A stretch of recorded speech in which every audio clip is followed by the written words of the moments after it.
नमस्कार. युसीएन विशेष या कार्यक्रमात आपल्या सर्वांचं स्वागत.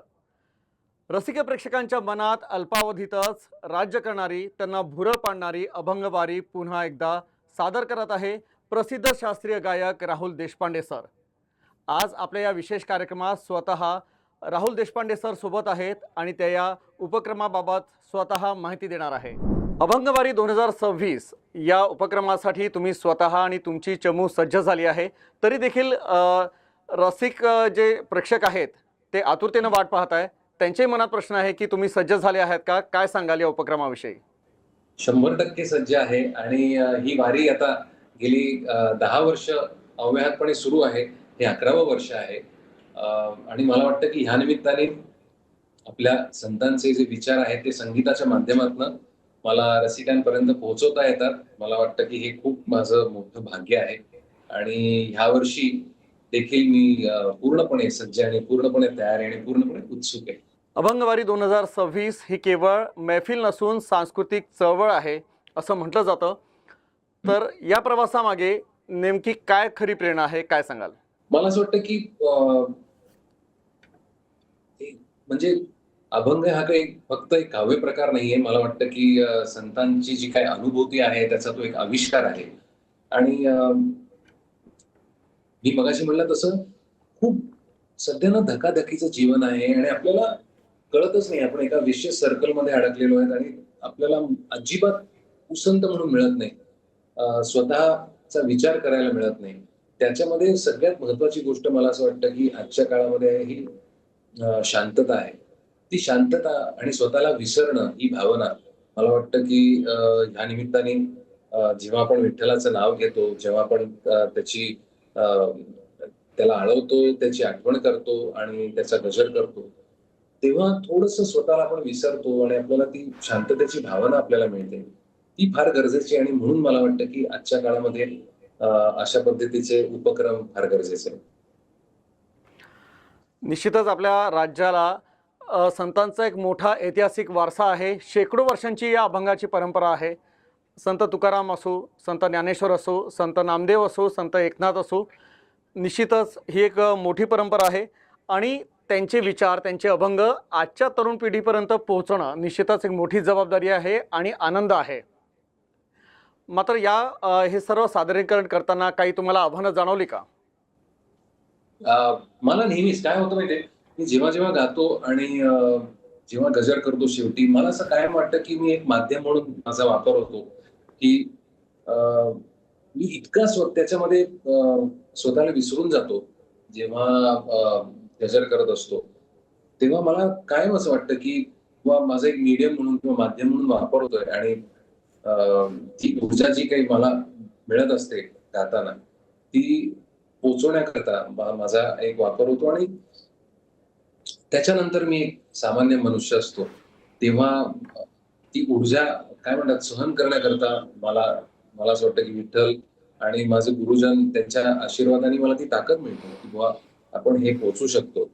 आणि मला हेच वाटतं की काही लोकांना काम दिलेलं असतं देवाने. मला वाटतं की आमच्या कलाकारांचं हे काम आहे आणि त्याचा फार मनापासून अभिमान वाटतो. यंदा अभंगवारी ही राज्याच्या बाहेर जाणार आहे. अनेक शहरात याचे कार्यक्रम होणार आहेत आणि आपल्या राज्याबाहेरील मराठी बांधवांनी महाराष्ट्र मंडळांच्या माध्यमातून मराठी वारसा, मराठी संस्कृती जपलेली आहे. तर अशा कार्यक्रमादरम्यान जे नॉन मराठी रसिक येतील, तर त्यांच्यापर्यंत अभंगाचा भाव कसा पोहोचेल? मला वाटतं की नॉन मराठी जी लोक आहेत, आता तुम्हाला सांगतो मागच्याच वर्षीचा अनुभव सांगतो, की मी बंगलोरला गायलो. त्याच्यानंतर दिल्लीमध्ये अभंगवारी केली. हैदराबादला गायलो. हैदराबादला तर 2000 एक लोकं असतील. अ, त्याच्यामध्ये अनेक अमराठी लोकं होती, ज्यांना विठ्ठलाचं नाव मला वाटतं की ती भावना जी आहे, ती आपसूक जेव्हा आपण मनापासून आळवतो ना, ती भावना आपसूक रसिकांपर्यंत पोहोचते. आणि त्याचा प्रत्यय मला मागच्या वर्षी आला, की हैदराबादमध्ये जवळ-जवळ एक 40% ते 50% अमराठी लोकं होते. त्यांच्या डोळ्यात अश्रू होते आणि त्यांना तो सगळा इतका भावविभोर करणारा तो कार्यक्रम आणि तो तो क्षण होता. ती सगळे येऊन मला भेटले आणि काही जण तर इतके काय भावुक झाले होते की पाया पडले. तर मला वाटतं की हा जो भाव आहे याच्याकरता भाषा आडवी आहे. हा अतिशय आपसूकपणे पोचतो. आणि कार्यक्रमाची जेव्हा दृश्य बघतो तर अनेक जण अगदी हृदयातून म्हणजे ते अगदी त्यांच्या डोळ्यातून आनंदाश्रू येतात आणि एकरूप झालेले असतात अभंगाशी आणि गाण्यांशी. हा अनुभव सर्व रसिक प्रेक्षकांनी घेतलेला आहे.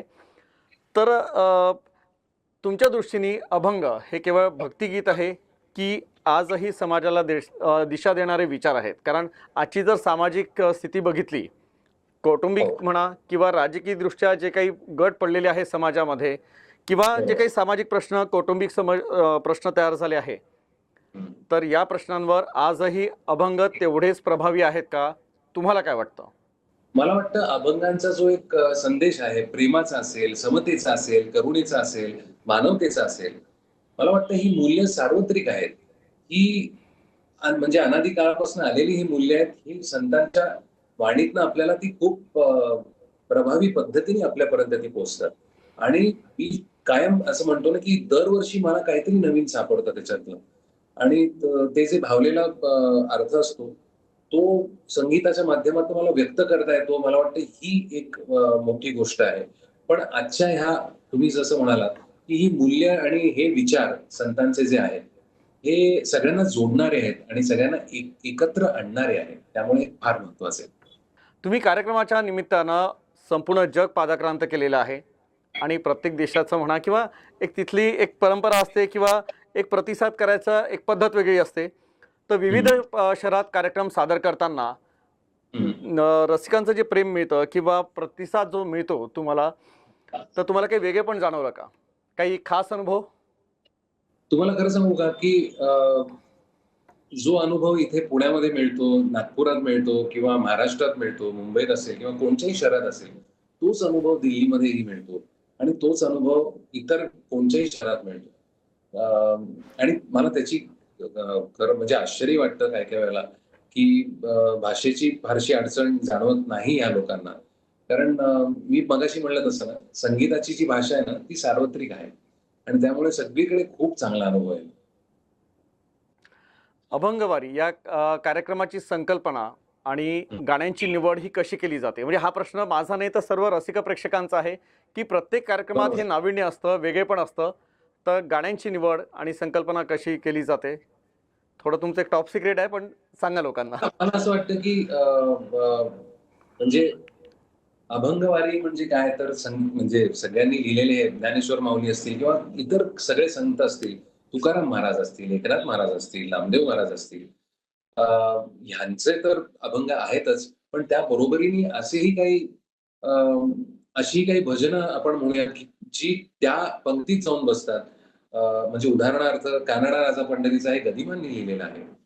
अशी पण काही रचना याच्यामध्ये निवडल्या जातात, ज्या लोकांना खूप आवडतात किंवा अ, आत्ताच्या काळातल्या जे भजन लिहिलेलं आहे आमच्या सारंग कुलकर्णींनी श्रीरंगा विठ्ठला, ते इतकं लोकांना आवडतं, की त्याची फर्माईश होते. सो असे जे लोकांना काही अभंग जे ऐकायला आवडतात, अनेक वर्ष आपण जे ऐकतोय, ते अभंग आणि काही नवीन रचना ज्या मी दरवर्षी काहीतरी नवीन रचना करतो, म्हणजे कॉम्पोझिशन करतो. अभंग जुनेच असतात. अशा पद्धतीने ती अभंगवारी साजरी होत असते आणि मला लहानपणापासून ह्याचा नाद आहे. मला लहानपणापासून नाट्यसंगीत आवडतं आणि लहानपणापासून मला अभंगही खूप गायला आवडतात. त्यामुळे अ, प्रत्येक मला वाटतं मराठी मनात माणसाच्या मनामध्ये घर केलेले हे सगळे अभंग आहेत आणि ते जेव्हा आपण गातो तेव्हा आपल्याला त्या गायकाचीही आठवण येते आणि त्या अभंगांची आणि नंतर मला असं वाटतं की पहिला प्रेमात सुरांच्या पडलो मी. म्हणजे लहानपणी मला अभंग म्हणजे काय हे माहिती नव्हतं. पण मी त्या सुरांच्या माध्यमातून त्या अर्थापर्यंत हळू पोहोचलो आणि जसा तो अर्थ मला थोडासा समजायला लागला. मी असं म्हणत नाही पूर्णत्वे मला तो उकल त्याची झालेली आहे.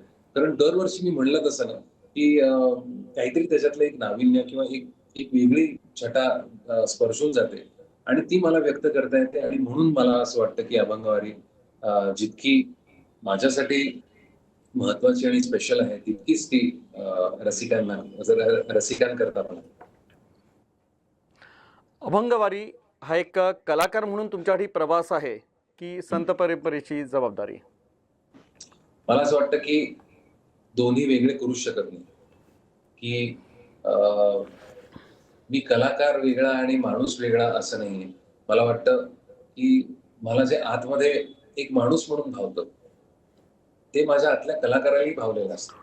आणि त्याच्यातनं जे बाहेर मी म्हणतो ना, की मी खूप सुदैवी आहे, की मला स्वरांच्या माध्यमातनं मला व्यक्त होता येतं.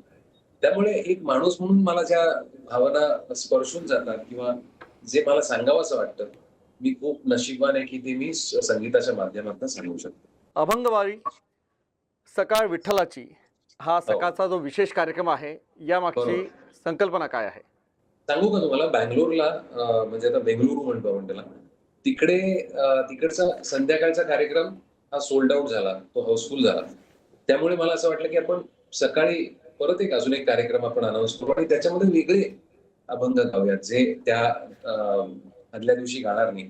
सो म्हणून सकाळ विठ्ठल नामाची असं त्याचं नाव ठेवलंय. त्याच्यामध्ये नवीन वेगळ्या रचना असतात. पण त्या गाण्याचं म्हणजे त्या कार्यक्रमाचं जसं गाण्याचं सादरीकरण किंवा अ, वेगवेगळं नियोजन कशाप्रकारे केलं जातं?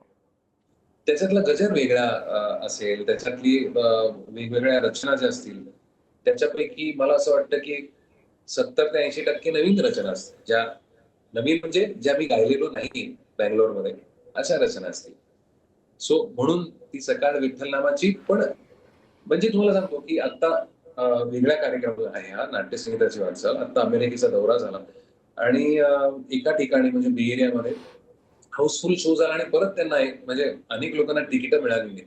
त्यामुळे वेगळा शो आम्ही अनाउन्स केला. तिथे परत आधीची लोकं पण आली होती आणि नवीनही लोकं आली होती. पण मग तिथे सगळी नवीन गाणी, नवीन नाट्यगीतं सादर सादर केली आणि तोही हाऊसफुल झाला शो आणि तोही तितकाच लोकांना आवडला. तशाच पद्धतीने मला वाटतं, की अभंगवारीमध्ये पण नवीन रचना सादर होतील आणि त्यांनी आपण विठ्ठल नामाची सकाळ अशी साजरी करू. असं म्हणून ही संकल्पना सुचली. अभंग हा राज्याचा सांस्कृतिक वारसा आहे आणि या कार्यक्रमाच्या माध्यमातून तुम्ही याला राष्ट्रीय पातळीवर नेत आहेत आणि त्याला प्रतिसाद पाहता हा निश्चितच जगभरात जाईल या शंका नाही. पण हा हो. प्रवास देखील तेवढाच मोठा असतो. मानसिक कणखरता आणि तयारी देखील त्याला लागते. तर या उपक्रमाकडे तुम्ही आणि तुमची चमू कसं पाहता? मला असं वाटतं, की वर्षभरामध्ये जे सगळे मी माझी फिरती असते, कार्यक्रम करत असीन, वेगवेगळ्या पद्धतीचे कार्यक्रम करत असीन. मला वाटतं, की सगळ्यात मनाला समाधान देणारा, शांतता देणारा अ, असा हा एक उपक्रम आहे अभंगवारी नावाचा. म्हणजे तुम्हाला म्हणून सांगतो कालच मी अ, आळंदीला जाऊन ज्ञानेश्वर माऊलींचं च्या पादुकांचं दर्शन घेऊन आलोय आणि उद्या चाललोय पंढरपूरला पांडुरंगाच्या चरणी प्रार्थना करायला, की ही अभंगवारी चांगल्या पद्धतीने पार पडू दे तुमच्या आशीर्वादाने आणि अ, दरवर्षीचा अनुभव आहे, की पांडुरंग आमच्याबरोबर असतो आणि तो सगळ्यांच्या मध्ये असतो आणि ह्या निमित्ताने संगीताच्या माध्यमातून त्यांच्यापर्यंत पोहोचवता येतो. मला वाटतं इतकं पुण्याचं दुसरं काम नाहीये. त्यामुळे ही खूप स्पेशल आजचं युग हे डिजिटल युग आहे. आहे. तर संत साहित्य, अभंग हं. अधिक व्यापक प्रमाणात लोकांपर्यंत पोहोचवण्यासाठी विशेषतः नव्या पिढीपर्यंत पोहोचवण्यासाठी तुमच्या काय विशेष योजना आहे? आता आत्ताच तुम्ही म्हणालातच ते बरोबर आहे. आत्ताही आपण डिजिटल युगामध्ये आणि डिजिटल पद्धतीनेच आपण एकमेकांना माध्यमातून. माध्यमातून आपण जोडलं गेलोय. तर सोशल मीडिया असेल किंवा मी तर डिजिटल कॉन्सर्ट्स पण केलेत. जेव्हा आपलं काय कोविड चालू होतं. तर Instagram असेल किंवा बाकी काही सोशल मीडिया असेल, याच्यामधनं तर पोहचत असतोच मी. मी तर गेली 6 वर्ष YouTubeवरती सातत्याने दर शनिवारी एक नवीन गाणं सादर करतोय. तर मला वाटतं की आजची पिढी पण त्याला कनेक्टेड आहे आणि आधीची पिढी पण आहे. म्हणजे मी तुम्हाला म्हणून सांगतो माझे वडील रोज त्याच्यावरती काहीतरी जुनं-जुनं ऐकत असतात आणि जुन्या-जुन्या गोष्टी त्यांना ऐकायला मिळतात. त्यामुळे ही एक चांगली सोय आहे असं मला वाटतं. अभंगवारी या कार्यक्रमानिमित्त तुम्ही वेगवेगळ्या शहरात जाणार आहात आणि तिथले हं. रसिक प्रेक्षक देखील या कार्यक्रमासाठी उत्सुक आहेत. होय. पण तुम्ही कोणत्या शहरासाठी किंवा कोणत्या कार्यक्रमासाठी उत्सुक आहात? काय वाटतं? मी खरं सांगू, मी प्रत्येक शहरामध्ये एक वेगळा अनुभव येतो आणि प्रत्येक मला वाटतं की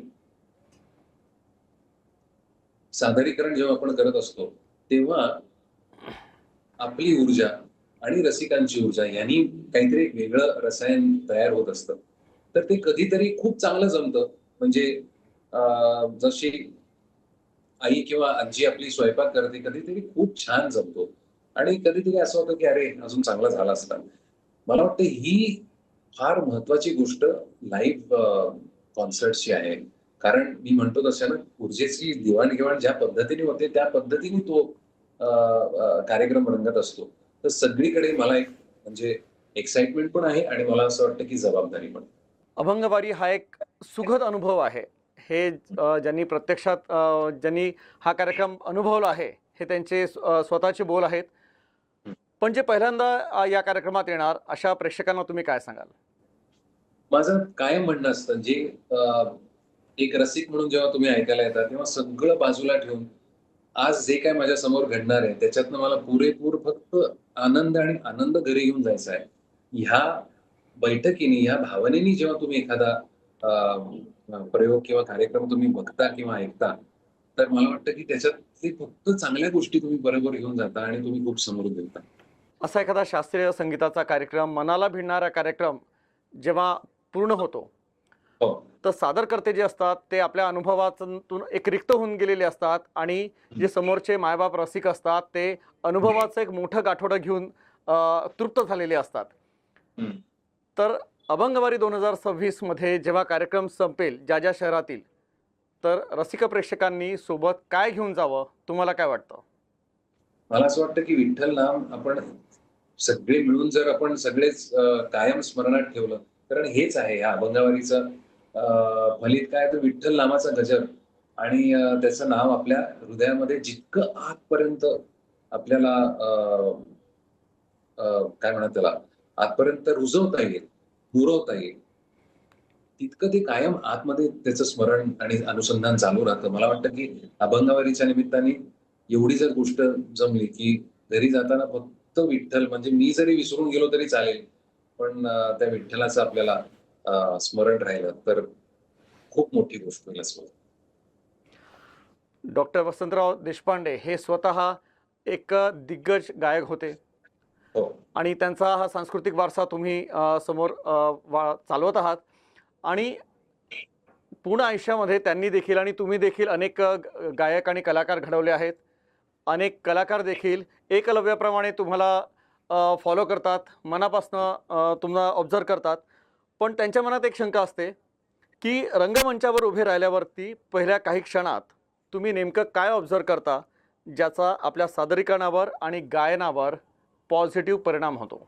मी 2 तंबोऱ्यांच्या मध्ये जेव्हा बसतो, तेव्हा मी काहीच ऑब्झर्व्ह करत तेच चांगले मला जेव्हा तानपुऱ्यांची काय म्हणतात त्याला तो सूर मिळतो, तेव्हा मी पूर्णपणे आत जातो. आणि मला जी बंदिश गायची, ज्या रागात गायची, मी त्याच्यामध्ये स्वतःला विसरून जातो. आणि त्यामुळे सुरुवातीचा काही काळ जो असतो, तो माझ्यासाठीच असतो, की मला त्या स्वतःला इंटरनलाइज करून त्या प्रदेशात जायचंय किंवा त्या बंदिशीच्या माध्यमातून त्या रागामध्ये हिंडायचंय मला. तर आज मी कोणत्या पद्धतीने हिंडणार आहे, हे कळण्याकरता मला थोडासा वेळ जातो आणि तो एकदा मी सेट झालो त्याच्यामध्ये, की मग मी माझं लक्ष थोडंसं लोकांकडे जातं, की बुवा हे पोहोचतंय का नाही? पण तोपर्यंत मी पूर्णपणे आतमध्ये असतो. आजच्या नवी पिढीबद्दल तक्रार केली जाते, की त्यांना सर्व काही इन्स्टंट हवं असतं हं. आणि प्रचंड मेहनत घ्यायची त्यांची तयारी नाही. जे गायक आहे, निश्चितच शास्त्रीय संगीत शिकणं ही एक मोठी साधना, एक तपश्चर्या आहे. पण हो. आजचे जे नवीन कलाकार आहेत, त्यांना ज्यांच्यामध्ये अशी भावना असते, की लवकर मला हे मिळावं, लवकर यश मिळावं, हं. अशा कलाकारांना तुम्ही काय सांगाल? तुम्हाला खरं सांगू का? काळ जरी बदलला असेल ना, तरी अ, मानसिक अवस्था ही तशीच आहे. मानसिकता प्रत्येकाची तशीच आहे. लहानपणी मलाही कंटाळा यायचा रियाज करायचा. मला असं वाटायचं, की मी काहीतरी एखादं सारेगममध्ये जावं आणि मला खूप खूप चांगली गाणी गाता येतात, मी पण गावी. तेव्हा माझ्या गुरुजींनी मला सांगितलं होतं, की मुळीच जायचं. आणि तेव्हा मी खूप रडलो. माझ्या आई-वडिलांना मी सांगितलं, की नाही मला हे करायचंय. पण मी तेव्हा गुरुजींचं ऐकलं आणि रियाज करायचा कंटाळा होतच होता मला. पण मी स्वतःला काय म्हणतात त्याला पहिला आई वडिलांच्या धाकाने आणि नंतर मला त्याच्यात गोडी निर्माण झाली. ती अवस्था आजही आहे. सुरुवातीला कंटाळा येतो का? तो हो, येणारच आहे. पण मला वाटतं की आजची पिढी ही आमच्यापेक्षा खूप हुशार, स्मार्ट आणि इंटेलिजंट. त्यामुळे त्यांना जे करायचंय, त्यांना जे काय म्हणतात त्याला, त्यांना त्यांचे एफर्ट्स ज्याच्यामध्ये इन्व्हेस्ट करायचे ते बरोबर करतात. त्यामुळे मला तर असं वाटतं की त्यांच्याकडनंच खूप काही गोष्टी शिकण्यासारख्या आहेत. आणि अशी हे हॅव्हिंग सेड दॅट अशी अनेक तरुण मुलं-मुली आहेत जे शास्त्रीय संगीत अतिशय मनापासून करतायत आणि त्याच्या वरती खूप साधना, खूप रियाज करतायत. सो परिस्थिती मला वाटतं की मी जेव्हा लहान होतो त्याच्यापेक्षा आज नक्कीच चांगली आहे. अ, जर तुमचीच जीवनशैली पाहिली तर अतिशय धकाधकीची आहे. प्रवास असो, एखादा कार्यक्रम असो, उपक्रम असो, त्याचं नियोजन असेल, तर हं, सरावाकरता अत्यंत कमी वेळ मिळतो. तर हं. त्याचं नियोजन कसं करता तुम्ही? किंवा एखादा मला कलाकार अतिशय व्यस्त असेल, हो, कमी वेळ असेल सरावाकरता, तर कशाप्रकारे हो. नियोजन करावं? मला असं वाटतं की जो एक आवाज तयार करण्याकरताचा जो एक रियाज असतो, तो एका विशिष्ट वयामध्ये होतो. तो एकदा झाला की प्रत्येक खेपेला तुम्हाला तितकंच बसायला लागतं असं नाही. आवाज तुमचा तापवला, 2-3 गोष्टी ज्या तुमच्या जात नाहीयेत त्या जरा फक्त तपासून बघितल्या, की तेवढा सराव तुम्हाला पुरेसा होतो. त्यामुळे मला असं वाटतं की डोळस रियाज ही फार महत्वाची गोष्ट आहे आणि ही अ, खूप कमी लोकं करतात. तर डोळस रियाज म्हणजे काय? तर आताच्या वयामध्ये अगदी चला मला आता 8 तास बसायचंय किंवा 10 तास मला आवाज माझा हे करायचा आहे, तयार करायचा आहे. तर अशी गरज नसते. तुम्ही जरी 1 तास डोळसपणे रियाज केला, जी गरजेची गोष्ट आहे त्याच्यावरती जर तुमचं लक्ष केंद्रित केलं, तर तेवढा पुरेसा असतो. आजचे अनेक कलाकार आपण बघतो, की केवळ यश आणि प्रसिद्धीसाठी सोशल मीडियावर असतात. पण हं. अनेक कलाकार असे आहे, की ज्यांना संगीत क्षेत्रात एक लाँग टर्म एक त्यांचा वारसा निर्माण करायचा आहे. तर अशा कलाकाराला खरी प्राथमिकता काय असावी?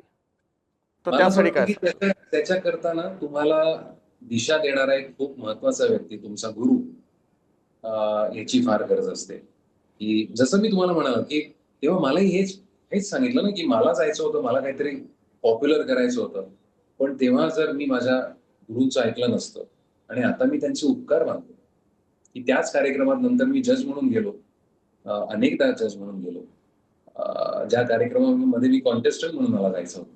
सो ही मला वाटतं, की तुमची किती निष्ठा तुमच्या गुरुवरती आहे, ह्याच्यावरती अवलंबून आहे. आणि लहान मुलं जी आहेत, मला असं वाटतं, की ही जबाबदारी त्यांच्या पालकांची आहे. सो ह्या 2 गोष्टी फार महत्त्वाच्या आहेत, की माहिती आहे आता थोडक्यासाठी तुम्हाला पॉप्युलॅरिटी मिळणार आहे. पण ती टिकणार आहे का? आणि त्याच्यातनं तुम्हाला एक कलाकार म्हणून काय मिळणार आहे, हे त्या वयात कळत नसतं. ते ज्यांना कळतं म्हणून ते गुरुची साथ फार महत्त्वाची असते आणि गुरु चा उपदेश फार महत्त्वाचा असतो. डिरेक्शन. एक सर्वात महत्त्वाचा आणि शेवटचा प्रश्न, की हं. अभंगवारी 2026 याचा प्रवास सुरू होणार आहे. देशभरात कार्यक्रम होणार आहे आणि बहुतांश तिकीटही कदाचित बुक झाली असेल. पण ज्याला माहिती पडलं आणि तिकीट मिळालं नाही, अशांनी कसं काय संपर्क साधावा? त्यांना कशी त्यांची मनाची माझ्या तृप्तता होईल? Instagramवर तुम्ही काय मला सांगाल? मेसेज करा. जर तिकीट मिळालं नसेल, तर मी प्रत्येकाशी स्वतः संवाद साधेन आणि बघीन माझ्याकडे जर एक्स्ट्रा तिकीट असतील किंवा माझ्याकडे पासेस असतील, तर मी नक्की देईन. तर सर्व रसिक प्रेक्षकांना कळकळीचं आवाहन आहे, की अभंगवारी 2026 हा प्रवास सुरू होणार आहे आणि अतिशय उत्तम असा कार्यक्रम राहणार आहे. त्यामुळे संधी मिळाली तर सोडू नका आणि एक संगीत समाधी असो किंवा मनाची तृप्तता असो, हा अनुभव नक्की घ्या. हे युसेनतर्फे रसिक प्रेक्षकांना आवाहन. तर आज आपल्यासोबत होते प्रसिद्ध शास्त्रीय गायक राहुल देशपांडे सर आणि त्यांनी आपल्या उपक्रमाबद्दल माहिती सांगितली आणि मनोसक्त गप्पाही मारल्या. तर आजच्या कार्यक्रमात इतकंच. पुन्हा भेटूया खास व्यक्तीसह, खास विषयासह. तोपर्यंत नमस्कार.